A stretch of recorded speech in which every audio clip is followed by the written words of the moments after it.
Moisturiser वापरताय पण ते मॉइश्चरायझर तुमच्या स्किनला सूट होतंय का? म्हणजे मॉइश्चरायझर लावल्यानंतर तुमची त्वचा काळवंडली जात नाहीये ना, किंवा डल होत नाहीये ना, किंवा तुम्ही मॉइश्चरायझर लावताय आणि ते लावल्यानंतर तुमच्या स्किनला चुमचुम तर जाणवत नाहीये ना, तर असा कुठला प्रॉब्लेम जर का तुम्हाला मॉइश्चरायझर लावल्यावर फेस करावा लागत असेल तर हा व्हिडिओ तुमच्यासाठीच आहे. तर आजच्या व्हिडिओमध्ये आपण पाहणार आहोत की मॉइश्चरायझर निवडताना कोणत्या कोणत्या गोष्टींची काळजी घ्यावी किंवा मॉइश्चरायझर कसं निवडावं. चला तर मग व्हिडिओला सुरुवात करूया. नमस्कार, मी भारती. माझ्या या YouTube चॅनलमध्ये तुम्हा सर्वांचं खूप खूप स्वागत. बऱ्याचदा चुकीचं मॉइश्चरायझर निवडल्यामुळे आपल्या स्किनला खूप जास्त खोलवर डॅमेज होऊ शकतं. तर यासाठी आपल्या स्किन टाईपनुसार, आपल्या स्किन प्रॉब्लेमनुसार मॉइश्चरायझर निवडणं फार गरजेचं आहे. तर कोणत्या कोणत्या स्किन टाईपला कोणत्या गोष्टी अवॉइड करायच्या मॉइश्चरायझरच्या बाबतीत, तर ते मी सांगते. जर तुमची स्किन ही खूप जास्त ऑइली आहे, तुमचा स्किन टाईप हा ऑइली आहे, तर अशा वेळेस कुठल्याही प्रकारचं हायड्रेटेड करणारं सिरम ऍडेड असणारं जसं की हायलोरोनिक ऍसिड, तर यासारखं मॉइश्चरायझर अजिबात वापरायचं नाही. 2 नंबर की ऑइली स्किन असणाऱ्यांनी डीप नरिश करणारं मॉइश्चरायझर अजिबात वापरू नये.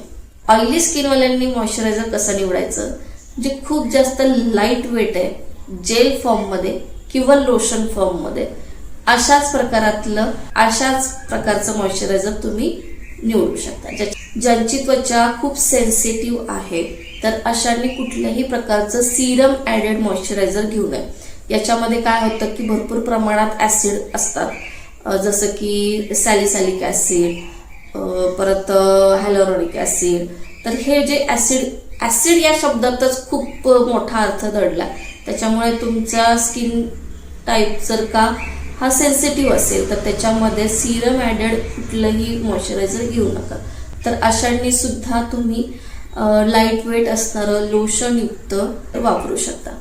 त्याचबरोबर जर का त्याच्यामध्ये अल्कोहोल असेल तर हे सुद्धा सेन्सिटिव्ह स्किनसाठी खूप जास्त घातक आहे.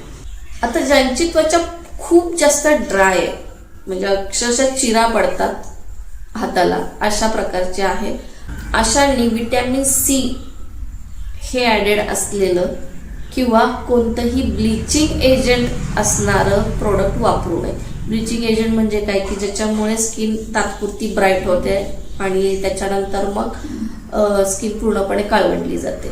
तर अशा प्रकारचं ड्राय स्किनवाल्यांनी कधीच मॉइश्चरायझर वापरू नये. त्याचप्रमाणे जेल फॉर्म मधलं लाईट वेट किंवा लोशन युक्त असं मॉइश्चरायझरही वापरू नये, कारण ड्राय स्किन असते त्याच्यात ते टिकतच नाही, जास्त ड्रायनेस जाणवतो.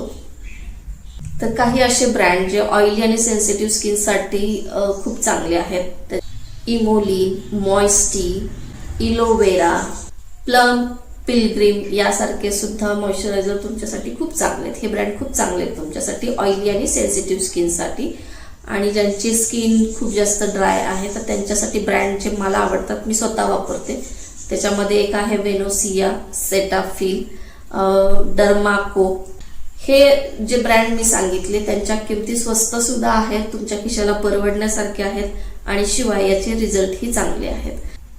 तर मंडळी, ही होती आजची माहिती. तर व्हिडिओ शेवटपर्यंत पाहिल्याबद्दल खूप खूप धन्यवाद. पुन्हा भेटूयात अशाच एका वेगळ्या विषयासहित वेगळा व्हिडिओ. तोपर्यंत बाय बाय.